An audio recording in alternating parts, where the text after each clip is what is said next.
A short ferry ride across the Thames from Canary Wharf is the studio of sculptor David Begbie. Outside the studio, friends play a leisurely game of tennis. Inside, huge iconic figures are being created that will represent tennis in the new centre court atrium at Wimbledon. Wimbledon Tennis Club, or people from Wimbledon, have been interested in my work, not just in that I work figuratively, but the obvious association, I think, with nets and rackets. Chris Mather, who is the architect in charge of the project and really has designed the whole concept of centre court, has also been looking for the right venue. The brief I gave to myself really was to somehow capture the spirit of tennis for Wimbledon.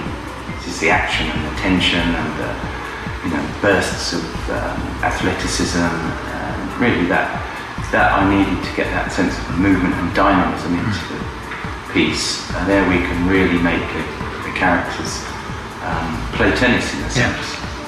Usually I start off with a few sketches, working from photographs, watching a bit of tennis, working on some maquettes to work out how to do the racket and work out how to do clothes, with suggestion of clothes.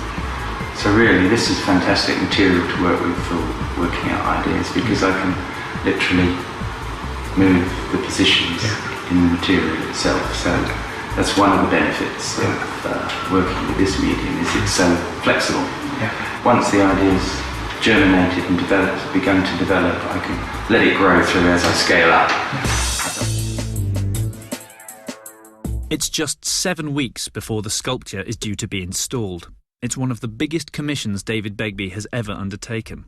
Today, Chris Mather, the architect of the new centre court, and representatives of the All England Lawn Tennis Club are coming to review progress and discuss the arrangements for the final work. Composition-wise, that works for me. That's what I've always kind of thought. We've gone through all the different types of, whether it's 2 figures above 2, whether it's 3 and 1, we've done all that. I mean, that works, I think. We've got to be careful, though, with people standing on that balcony and reaching over. You might get 1 or 2, I mean, get it with a broomstick. Could you just tell us what the process is? Normally speaking, I would literally hang this up and do it in free space, and I'm stretching the weave, is what I'm doing. In this situation, we're going to have to build frames, a bit like these frames which I did for large fish. So that I can gather the material in, and that pushes it into the shapes that I want. It sounds easy when you say it like that, but this is quite a challenge for David and his assistants Jeff Meadows and Ian Lowe. David's favourite medium is steel mesh. It has to go through a series of complex technical processes to provide the strength and stability these huge figures will need. And then there are the myriad creative decisions David will have to make. David started working with steel mesh when he was at the Slade School of Art in the early 1980s. It was then that he formed a lasting relationship with United Wire, who usually supply the material for industrial uses, but also provide David Begbie with mesh to use in sculpture.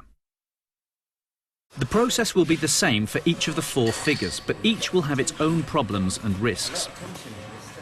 A sheet of steel mesh is cut from the roll. Scaled-up drawings derived from the maquettes and models are transferred to the sheet. A basic frame is welded together. Lots of checking of measurements takes place. It's a big piece to get wrong. Can you do a dotted line for us? Then the first cut. You can always chop a bit more off, but you can't add a bit on. And with this material, millimetres can make a huge difference. It could be the difference between starting this sheet again and not. Gently. As if you fight things that are already in the piece, it resists and puts the whole thing out of symmetry. You lose the sort of natural centres that you find in the material itself. So basically we just put some strength into the material by making tubes.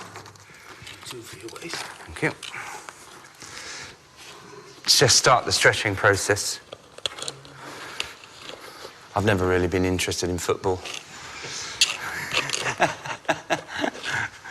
tennis, well, I've become a lot more interested in tennis recently. What I've got here are two lines. One is the nipple line, and one is the size of the cup. This is the sort of depth. So in fact, it's not far off actual breasts. Might not seem much at the moment, but just that bit of stretch starts to give you the direction.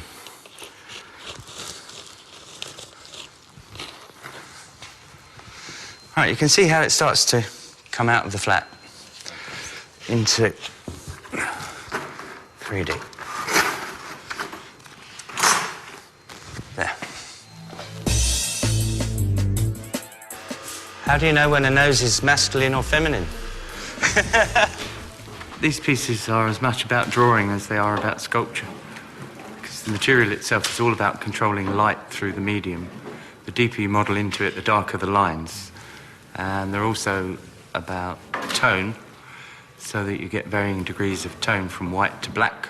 You treat it like a skin, because it really is the skin that describes what could be underneath. Even the tension of how the leg goes into the sock is very important. Put the socks on today at Wimbledon. All their socks are immaculate, immaculately folded. Yeah, I didn't like that so much. I've made these a bit untidy, a bit loose, you know, and the shirt hanging out, because I think in a way it makes it more human.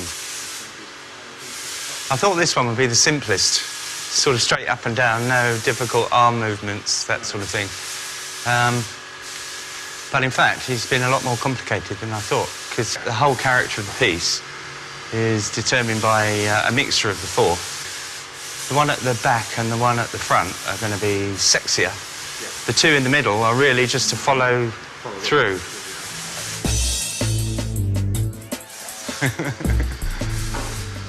I'm always amazed when people say, there's a hole in that, because it's full of holes. It's 90% thin air.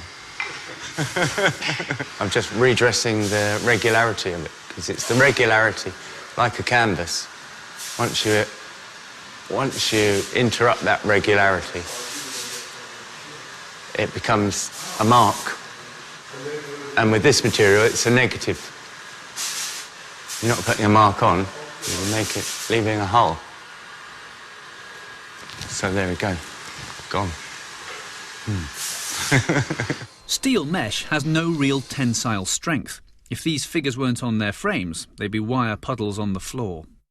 We get it over here, degrease the whole thing, every speck of grease off of it. We cover it with a fixing agent, and once we've fixed it, you can't shift it, it's solid. But they have to make sure that the fix is only on the wire warp and weft and not in the holes in between. And the jagged ends have to be trimmed and ground off to leave the sculpture with a smooth final edge.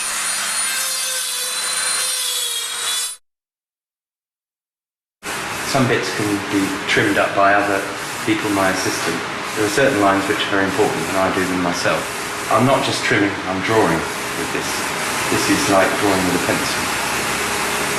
And of course you can't rub these lines out if you get it wrong.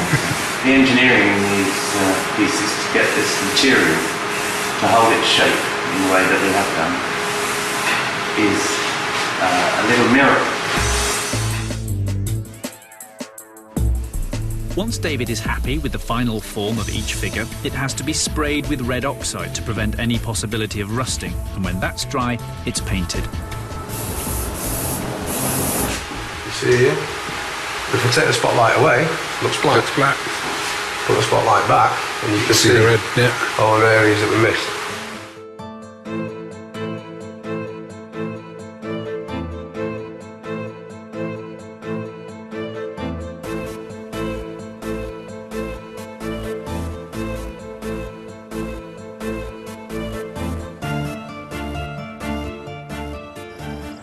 June the 2nd, 8 AM, Wimbledon.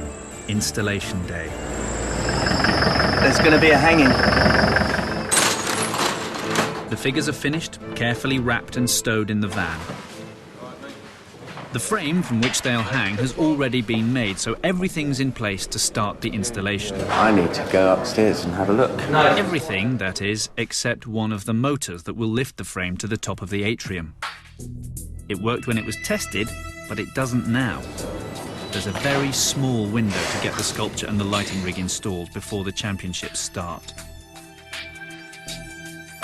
9 hours and much fretting later, the frame is attached and the sculpture can finally be installed. Okay, and how many you got?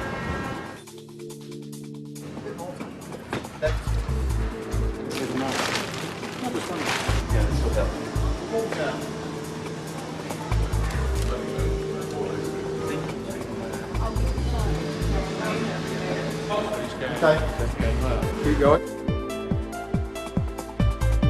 Anyone for tennis? I'm looking at his centre of gravity. Getting this figure in the correct position is crucial, as all the others will hang in relation to the first one. Got time for it. It's perfect. Yeah, we're happy with that.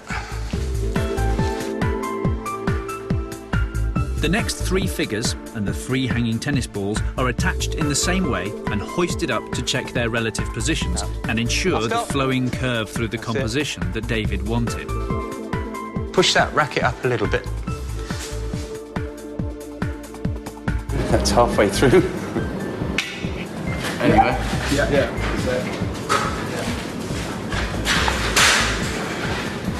Can you take the whole figure that way a bit? That's it. All right. I just want a quick assessment of the complete height. All right, so I've just got to go up to the next level. I won't be a minute. Look it up. No rush. That's... No, wait. Finally, at 11 p.m, everybody is happy and the sculpture is at its intended location. Later in the week, the special lighting rig will be installed so that the shadow effects that are a signature of David's work will be realised. Visitors to the Centre Court at Wimbledon this year, and for many years to come, will be able to admire this remarkable work of art.